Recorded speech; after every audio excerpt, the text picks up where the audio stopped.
नहमदु व नुसल्ली व नुसल्लिमु अला रसूलिल करीम अम्मा बाद फ़ऊज़ु बिल्लाहि मिनश्शैतानिर रजीम बिस्मिल्लाहिर रहमानिर रहीम।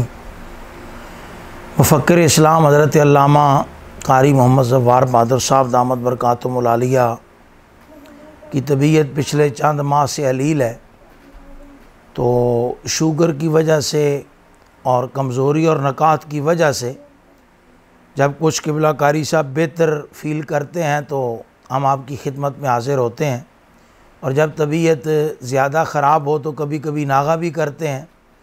और आज भी कारी साहब की अलालत की वजह से मुझे अकेले ही आपकी से मुखातिब होना पड़ रहा है। दुआ फरमाए अल्लाह ताला हज़रत क़िबला कारी साहब को शिफ़ाए कामिल आजिल अता फ़रमाए, उनका साया आले सुन्नत पर तादेर फ़रमाए। तहरीक लब्बैक पाकिस्तान ने एक बहुत बड़ी एक्टिविटी की। कराची से इस्लामाबाद तक पाकिस्तान बचाओ मार्च का ऐलान किया और फिर 22 मई को उन्होंने पाकिस्तान बचाओ मार्च का कराची से आगाज़ भी किया। अब अल्हम्दुलिल्लाह तहरीक लब्बैक पाकिस्तान का वो मार्च इख्तिताम पज़ीर हो चुका है, और उसके बाद हुकूमत के साथ मुज़ाकरात और उनकी बाज़गश्त अभी तक जो है वो सोशल मीडिया पर सुनाई दे रही है। और इस हवाले से बहुत सारे लोग ये सवाल कर रहे हैं कि तहरीक लब्बैक पाकिस्तान ने अपने इस मार्च से क्या खोया, क्या पाया। सबसे पहली बात तो ये ज़ाहिर है हमारा तज्ज़िया है, और ये गलत भी हो सकता है, सही भी हो सकता है। लोगों को ये हक़ हासिल है इससे इत्तेफाक या इख्तिलाफ का। पाकिस्तान हमारे अकाबरीन ने बनाया, इसके लिए बेपनाह कुर्बानियाँ दी। ये ऑन द रिकॉर्ड ज़मींदार अखबार जो उन दिनों में रोज़नामा मशरिक़ वग़ैरह छपते थे, रोज़नामा जंग था, नवाए वक्त था, ये 1940-1942 से छपते थे। उनमें ये रिकॉर्ड मौजूद है कि 1946 में बनारस सुन्नी कॉन्फ्रेंस में 5000 उलमा व मशाइख स्टेज पर मौजूद थे। हज़रत पीर सैयद जमात अली शाह साहब, हुज़ूर मुफ्ती आज़म हिंद रहमतुल्लाह अलैह, हज़रत सैयद मोहम्मद खचोचवी रहमतुल्लाह अलैह, इनकी सरबराही में मुख्तलिफ़ नशिस्तें हुईं। और उसका जो आखिरी सेशन था सुन्नी कॉन्फ्रेंस का, तो उसमें ये वाज़े तौर पर ऐलान किया गया कि अगर खुदा न खास्ता मुस्लिम लीग मुतालबा पाकिस्तान से दस्तबरदार भी हो जाए तो भी आल इंडिया सुन्नी कॉन्फ्रेंस पाकिस्तान बनाकर ही रहेगी। और ये उसी का असर था। कायद आज़म रहमतुल्लाह अलैह, अल्लामा इकबाल रहमतुल्लाह अलैह ज़ाहिर है मसलकन मशरबन आले सुन्नत के वो हम अकीदा थे, हम नवा थे, हम आवाज़ थे। और आला हज़रत फ़ाज़िल बरेलवी रहमतुल्लाह अलैह, पीर जमात अली शाह से रहमतुल्लाह अलैह, हज़रत पीर मेर अली शाह रहमतुल्लाह अलैह, इनसे अल्लामा इकबाल कायद आज़म इस्तिफ़ादा भी करते रहे। हज़रत शाह अब्दुल अलीम सिद्दीकी मेरठी रहमतुल्लाह अलैह के वालिद गिरामी चचा जान, उनसे भी इस्तिफ़ादा करते रहे कायद आज़म। उनके पास आना जाना था कायद आज़म रहमतुल्लाह अलैह का। और यही वजह थी कि पाकिस्तान बनने के बाद पहली नमाज ईद 27 रमज़ान को पाकिस्तान बना, और पहली नमाज ईद की तकरीर और इमामत सफ़ीर इस्लाम शाह अब्दुल अलीम सिद्दीकी मेरठी ने करवाई, और कायद आज़म ने उनका खुतबा भी सुना और उनकी इक्तिदा में नमाज भी अदा की।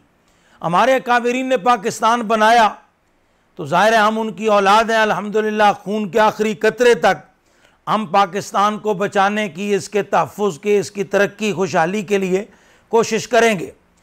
तहरीक लब्बैक पाकिस्तान का मार्च इंतहाई कामयाब था बहुत सारे हवालों से। सबसे पहला तो ये कि जो लिबरल तबके का और बहुत सारे सेकुलर लोगों का ये दावा था कि जनाब ये मजहबी जमात है, आपने मौलवियों को जारी कर दिया लेटर और इलेक्शन कमीशन ने इसको सियासी जमात रजिस्टर कर दिया। तो साद रिजवी साहब ने इस पूरे मार्च में ये साबित किया कि तहरीक लब्बैक पाकिस्तान को जो सियासी तौर पर रजिस्टर्ड किया गया वो कोई बिल्कुल गलत फ़ैसला नहीं था। तहरीक लब्बैक पाकिस्तान ने इस मार्च में अपना सियासी वजूद भरपूर तरीके से मनवाया। सेकुलरिज्म लिबरलिज्म के दावेदार, वो ज़रा ये किसी चैनल पर बैठकर ये फरमा दें कि तहरीक लब्बैक पाकिस्तान के लीडर के अलावा, उलमा के अलावा, जमीयत उलमा पाकिस्तान के जो लीडर हैं, आले सुन्नत के दूसरे जो कायदीन हैं, उनके अलावा मियाँ शहबाज शरीफ साहब हों, मरियम नवाज साहिबा हों, बिलावल भुट्टो साहब हों, इमरान खान साहब हों, आसिफ अली जरदारी साहब हों, मियाँ शहबाज शरीफ साहब हों, ज़रा जितने भी लोग जमहूरियत के चैम्पियन हैं, उन्हें मुतालबा हम कर रहे हैं कि जिस तरह कराची से लेकर लाहौर तक साद रिजवी लोगों में घुल मिल कर रहे, कारकुनों में रहे, बग़ैर सिक्योरिटी के रहे,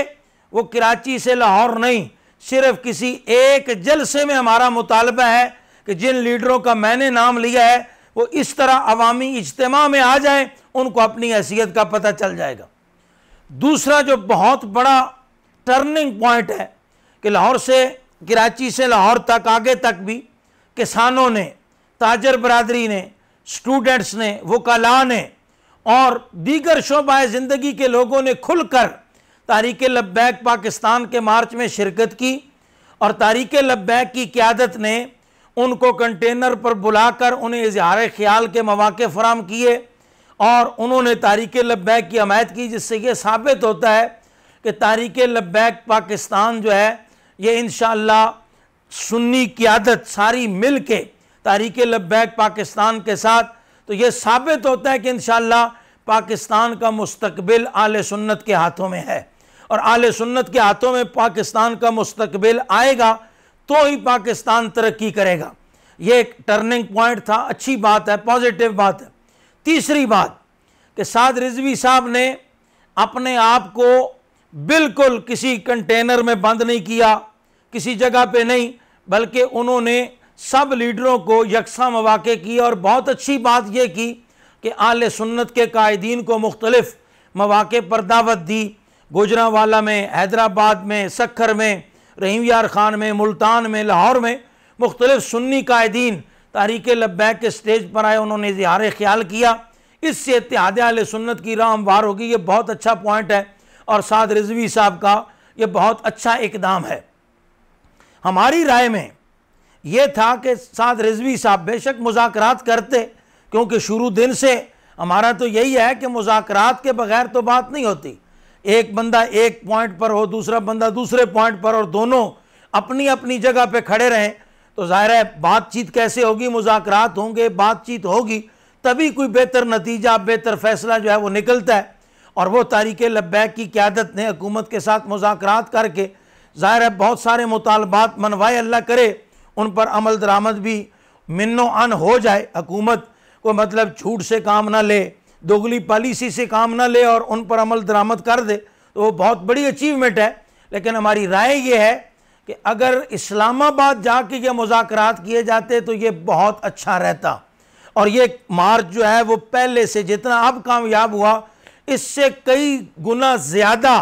इसका जो है वो असर अवाम पर भी पड़ता, कौम पर भी पड़ता। बहरहाल ज़ाहिर है तहरीक लब्बैक एक सियासी जमात है, उनको फ़ैसले का हक़ हासिल है। हमने अपनी राय दी कि मतलब इस्लामाबाद जाकर अगर किसी पॉइंट पर जलसा भी होता, वहाँ मुज़ाकरात होते और ये जो ऐलान सराय आलमगीर में हुआ अगर ये वहाँ इस्लामाबाद में होता तो ये ज़्यादा मुनासिब था। दूसरी राय ये है कि राना सनाउल्लाह साहब मुतज़ाद बयानात देने में बहुत मशहूर हैं। अगर कोई नून लीग का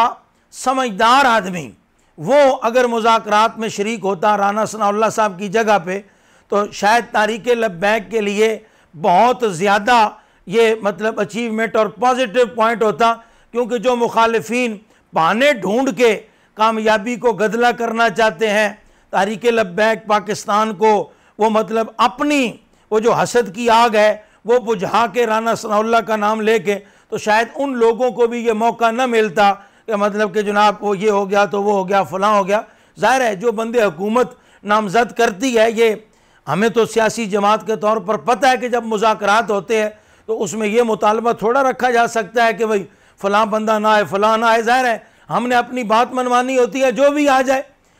दूसरे एंगल से अगर आप मुखालिफिन की नज़र से न देखें, दूसरे एंगल से देखें, तो ये तहरीक लब्बैक के लिए बहुत बड़ी अचीवमेंट है, कि जो राना सनाउल्लाह मुतज़ाद बयानात देने में मशहूर है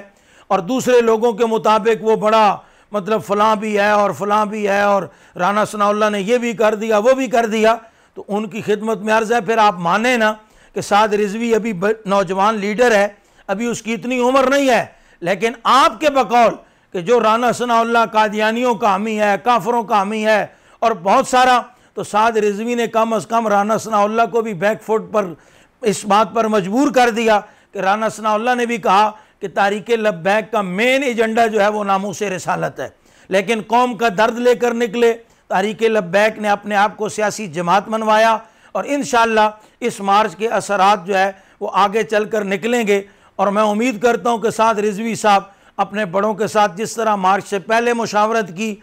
बाद में मुशावरत की, कायदीन को बुलाया, ये तारीक़ लब्बैक सिलसिला जारी रखेगी आले सुन्नत की आदत के साथ मुलाकातों का, मुआमलात का, तो इंशाअल्लाह इसका बेहतर रिज़ल्ट सामने आएगा और मुस्तकबिल में इंशाअल्लाह इक़्तिदार आले सुन्नत के पास होगा।